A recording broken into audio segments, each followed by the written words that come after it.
안현수 가게 됐고 2일 안보 브리핑입니다. 오늘도 우리 대한민국을 둘러싼 중요한 안보 이슈들을 간추려서 브리핑하겠습니다. 첫 번째 소식입니다.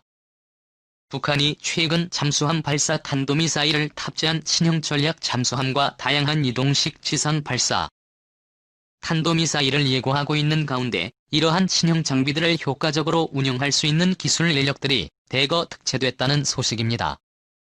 김정은이 최근 최고사령관 방침으로 주요 기술대학 졸업생 가운데 우수 인재들을 선발해서 각군 지휘부의 기술 참모로 대거 특채했다고 DNK가 보도했습니다. 북한군 내부 소식통에 의하면 북한군은 최근 무력 최고사령관 방침에 따라서 김책공대 평양과 기대 등 기술대학 졸업생 가운데 우수 인재 100여 명을 뽑아서 육해공군 및 전략군 지휘부소와 3소의 기술 참모로 배치한 것으로 알려졌습니다. 30인소 38소는 우리 군으로 따지면 지휘 통제실 같은 곳으로 새로 배치된 인원들은 모두 상위 계급으로 대체되고 지휘 통제실에서 기술 참모 역할을 맡게 되었습니다. 이들은 모두 컴퓨터 프로그램 관련 전문 자격증을 딴 인원들인데요.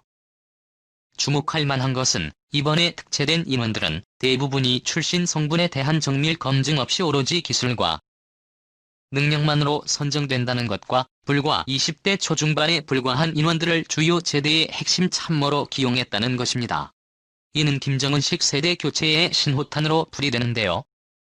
최근 전력화되고 있는 신형 뱀이나 뱀 등을 보다 능숙하게 다룰 수 있는 기술 인력 위주로 지휘부를 꾸리겠다는 김정은의 의지가 반영된 것이 아니냐라는 관측도 나오고 있습니다. 대학 졸업하고 바로 육군 소위 중위 아니고 그 위에 있는 상위 북한군은 위관이 4계급이죠.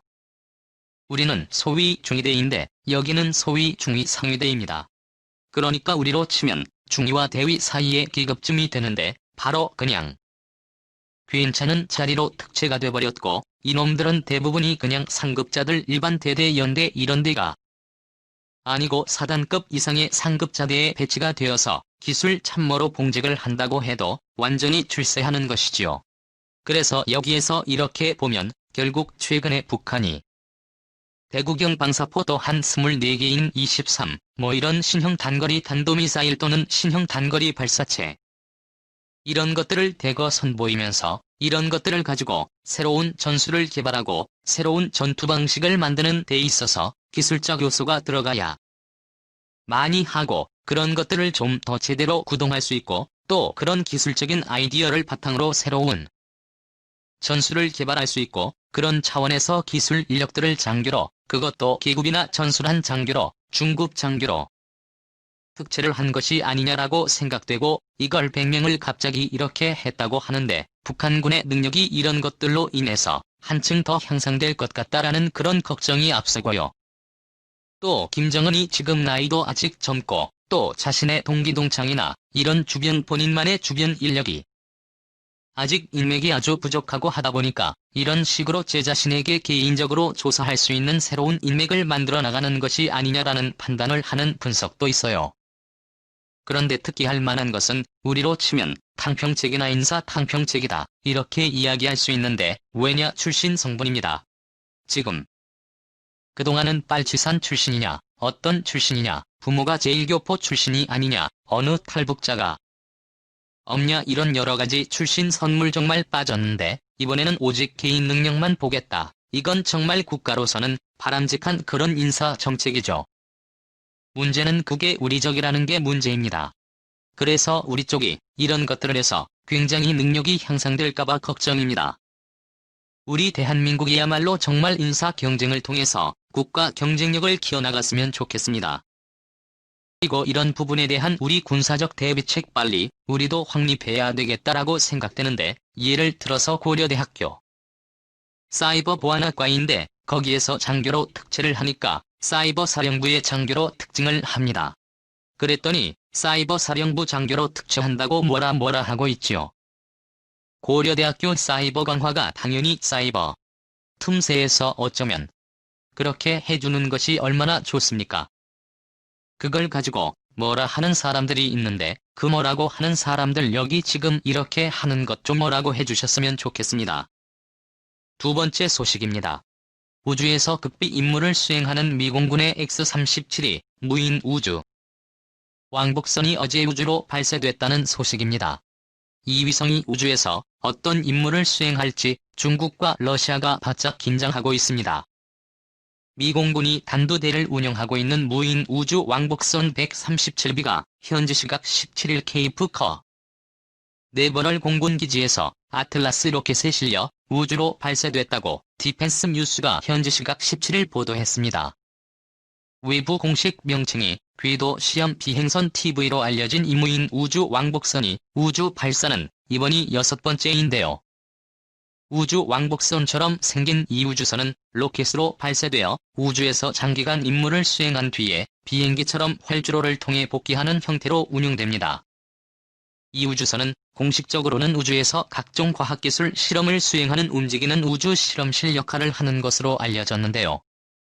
실제로는 우주 정찰 임무를 수행하거나 모종의 비밀 공작을 수행하는 것이 아니냐는 의혹에 끊임없이 시달려 왔었습니다.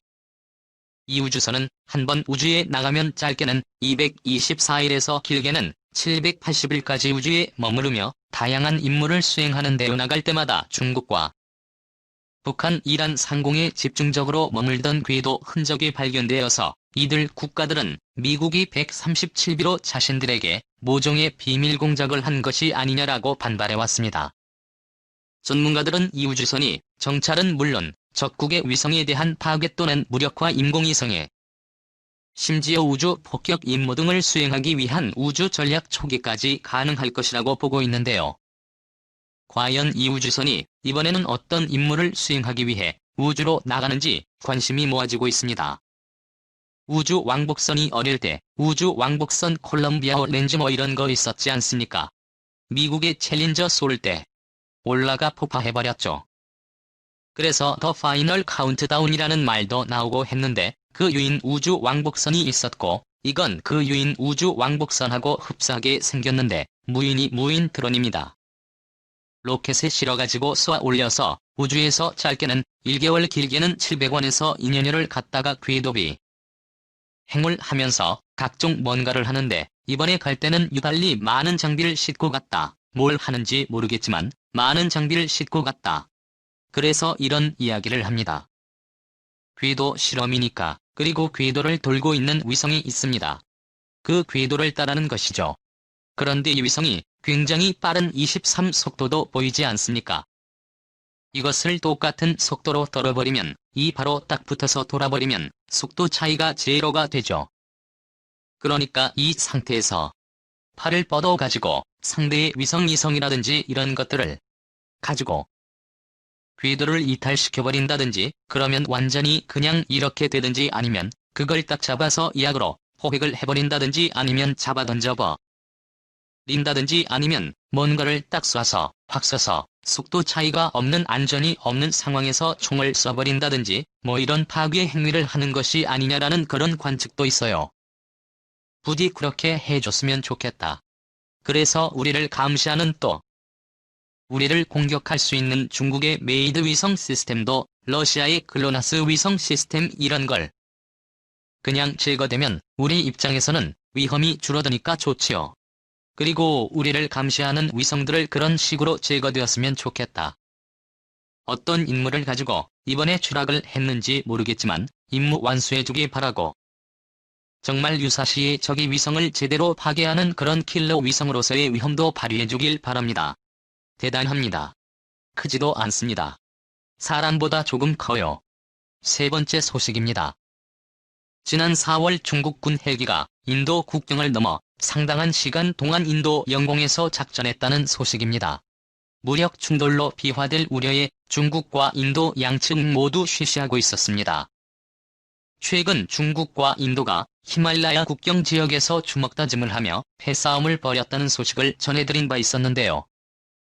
이보다 한 달가량 앞선 시점에 중국군 헬기가 인도 국경을 넘어오는 도발을 했던 사실이 뒤늦게 폭로됐습니다.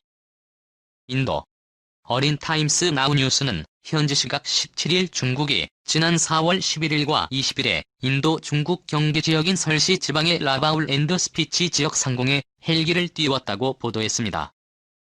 4월 11일에는 기종이 확인되지 않은 중국 무장 헬기로 국경을 넘어 약 12-15km를 들어 왔으며 4월 20일에도 중국군 무장 헬기와 같은 지역 상공을 비행하고 돌아갔다고 타임스 나우 뉴스는 주장했습니다. 타임즈 나우 뉴스는 인도 정보기관의 보고서를 인용해서 당시 중국군 헬기의 영공 침입이 확인된 직후엔 인도가 전투기를 출격시켜 대응에 나섰으며 중국은 헬기 능것 기술을 돌려 들어갔다고 전했습니다. 해당 보도가 사실이라면 중국 군용기가 인도 영공을 깊숙하게 침범한 초유의 사태인데요.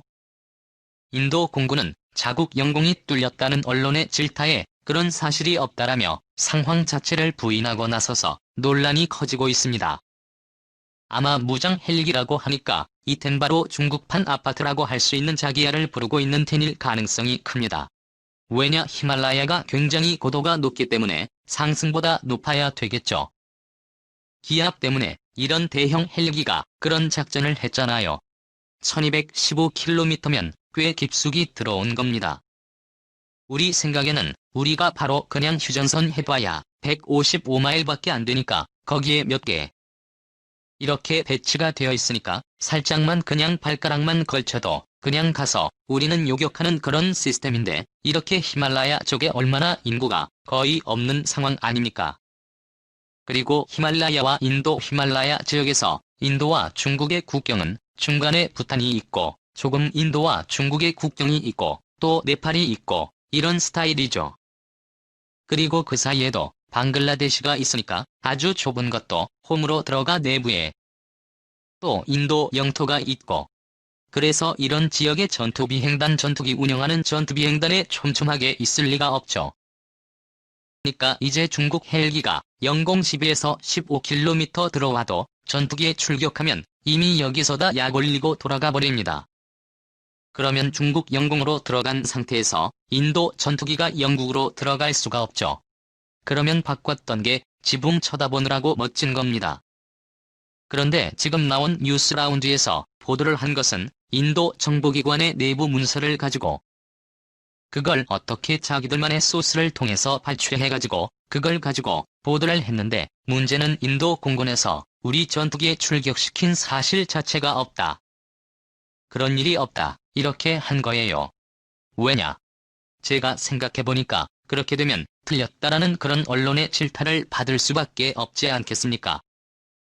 여론의 연봉이 10에서 15km 뚫린 것은 사실은 그 정도 큰 넓이에서는 틀린 것도 아닌데 그래도 뚫렸다라는 그런 오해 또 언론의 지탄을 받으니까 아마 그런 적 없다고 아예 상황 자체를 부인하는 것 같은데 아무튼 이렇게 방기가 작으면 뻥이 나온다고 자꾸 이렇게 하다가 뭔가 히말라야 지역에서 세게 한번 부딪혀서 과거에 인도가 중국에게 박살났던 그 복수를 한번 세계에 한번 했으면 좋겠다는 생각도 해봅니다. 마치겠습니다. 감사합니다.